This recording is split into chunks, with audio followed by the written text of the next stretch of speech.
Hi, today here is my another video which I haven't posted, but when I posted the M2 brownie, y'all really loved it. So I should probably make more, but here we go on for the video. So today I'll be showing my not very first, but an actual but not quite accurate trench of a battle of Dien Bien Phu. And here it is. This is a part of a trench in Dien Bien Phu. Pretty rough, and it's pretty long conditions, but it's alright though. So we have a bunch of explosions around here. Not really though. It was the aftermath.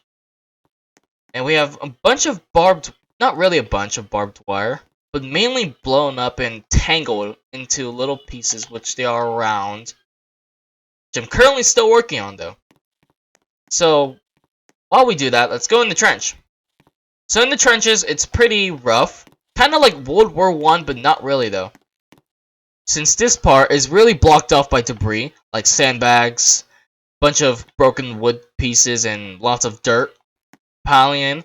And we have sandbags up here, not really though. And since these are too mainly tall, I have to put these step-ups, which they can come up here and do their things. And we have a French machine gun, which they have used in World War II, which I forgot the name. But if you know it, then you can try to search it up, and it looks like that. And we got some ammo crates, just in case for some recruits or infantry to try to get these things up. So when we go up here, we have a little cover here, so provides some good protection, but not really though. And when we go down this dugout, we have a hospital here. We have a bunch of good meds and some painkillers. And these are the beds for the wounded to lay on. And while nurses or surgeons start doing their things, so yeah. And once we continue on our path, we have come across a radio station. Not really a station, but just enough to make some operations. So here, we have a radio here. It's not really, it's just a just a power box, but yeah. And here's some Morse code device, which I've made a mix of a key and a flashlight and some other thing which I cannot know. And there's some pile of papers, which is able to use for telegraphs and maybe coordinations for artillery to land on. And once we go over here, we have another machine gun position, which this is the M1919, a very farewell light machine gun which the U.S. Army produced a lot for its allies.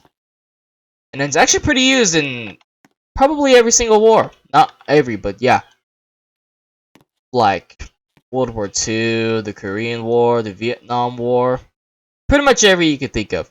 And we have another ammo box here just for some 30 calibers to be loaded in.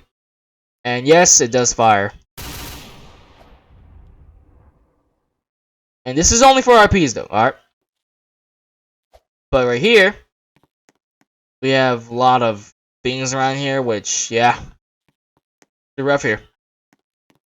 Oh yeah, and also, Dien Bien Phu was actually a final attack for the French, which may have caused them to leave this place. And so much troops here had lay-in conditions, and instead of getting deceased by the Vietmen, they have been into terrible conditions which I cannot say it. So yeah.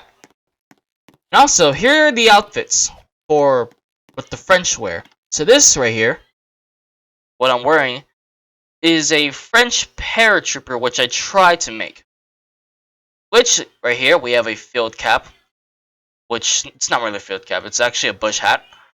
But we got, not main things here. What the French relied on is their own equipment, but due to these shortages, they have now started to use a mix of British, German, Japanese, and American type uniforms, kits, and equipment to use, including weapons also, which is pretty crazy. And this camo that I'm halfway wearing is called TAP 47, which I'll try my best to pronounce it as Trou El Porti. I know it might pronounce a little strange, but yeah, it's in French. And it's probably all, but there's actually more versions of this, but yeah, this is the whole setup of Dien Bien Phu, so I'll probably try to post, so yeah, so I can say.